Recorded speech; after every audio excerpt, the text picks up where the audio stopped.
All right, so I've got the 12 valve home. I brought it home last night, came in on a rollback, and I'm just going to take you guys on a little walk around with it. I mean, it's not a whole lot changed from the last time you saw it, except that there isn't trees growing up right beside it and in front of it. So, and of course the front tires have air in it. Surprisingly, they hold the air, overnight at least.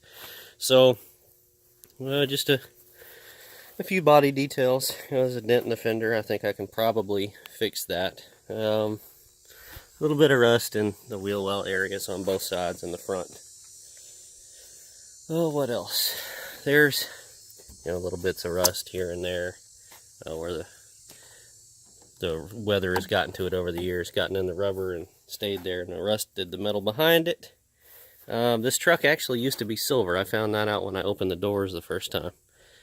Speaking of which, the interior is in pretty rotten shape. That's what happens when a vehicle sits in a field for 14 years in Louisiana. The humidity gets to it.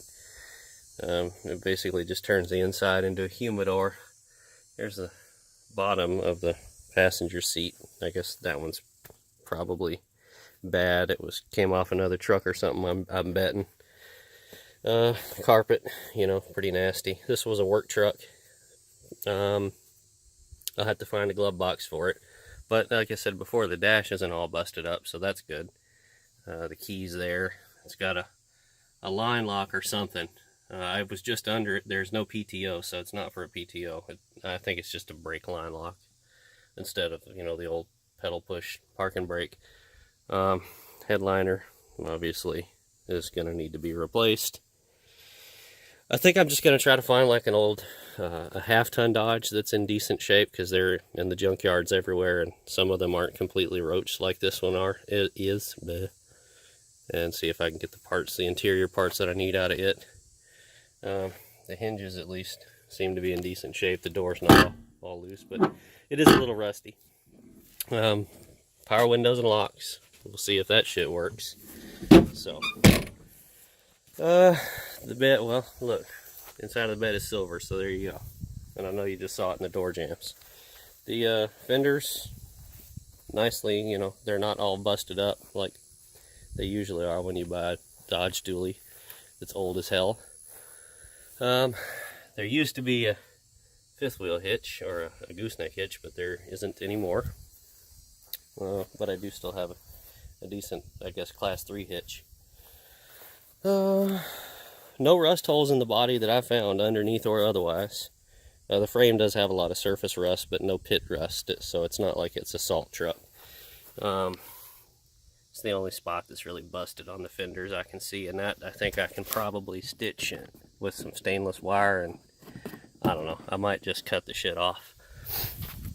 And then that's pushed in, but it's not broken.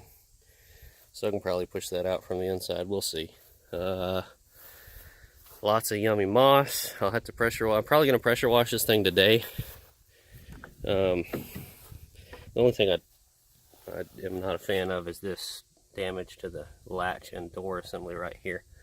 It looks fine on the body side. I don't know how they did that. Maybe these hinges are worn out. I don't know. I'll find out though. So, I don't know what else to show you under here. Yeah. Oh yeah, look at this. This is awesome. It's actually like green moss and mold growing on the carpet. The seat bracket is all rusty. Apparently this door seal up here was leaking, and it probably had a bunch of dirt up in it, and they opened it at one time and shut it, and then it didn't seal, and it's just been leaking in here since. I mean, look at it's actually actively wet right now. So that seat's disgusting. Yeah, and there's probably going to be rust on the floor under that carpet. Let's open the hood. And 266,000 miles roughly. So not bad. I mean, that's a low mileage for a 12 valve. High mileage for a 12 valve Dodge body, because we all know that Dodge bodies don't last for shit. But it's nothing for the motor. Which is missing the dipstick.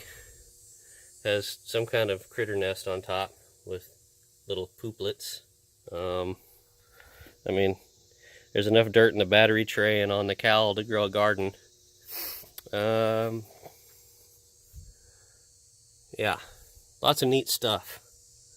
Oh, this right here is some kind of hydraulic pump, I guess, because it has quick connect hydraulic lines that run all the way to the back. I could be wrong. If some of you guys are more familiar with what that might be, let me know. Otherwise, I will be figuring out exactly what it is on my own. And actually, it tees off of the brake masters. I wonder if it's like auxiliary hydraulic brakes for some kind of trailer or some shit. Either way, it's something I've never seen. So if you're familiar with what it is, post it in the comments. You know, it's easier for all involved if somebody can just tell me what the hell it is. Fuel filter's missing. No big deal. I'll grab one of those in town. Hopefully no mud wasps and dirt daubers have got up in there and made nests. No air filter. I guess somebody decided they needed that too. But I don't see any dirt daubers in there, so that's good. Little tiny turbo. Oh, it's so cute. Oh, it's not going to stay that way. Anyway. Yeah, lots of critter nests all up in here. Man, they were busy. But you know what? It's a 12 valve with a P pump and a 5-speed. I need to put a belt on it too. It'll be fine. This is gonna run. I bet you, if I put 2 batteries on this and a fuel filter, it would run. Well, obviously I want to put an air filter on it because this is so nasty, but I'm gonna wash this off in a few minutes here. Put something over that dipstick tube. And go to washing down the whole damn thing because this is disgusting and I don't work on vehicles when they're disgusting. That's just me. I don't like it. But I bet you it'll run. These 12 valves will surprise the hell out of you. So, don't think there's much else to show you. It's just an average, old, beat up, abused Dodge turd. But it's going to serve me well, I believe. So, hey. Thanks for watching. I'm excited to get some stuff done on this. Not sure how fast it'll progress. As I mentioned before, nothing ever progresses as fast for me as I'd like it to. But you stick around, enjoy the ride, and you'll see what this thing actually becomes. It's going to be really nice. So, thanks for watching, guys, and we'll see you on the next one.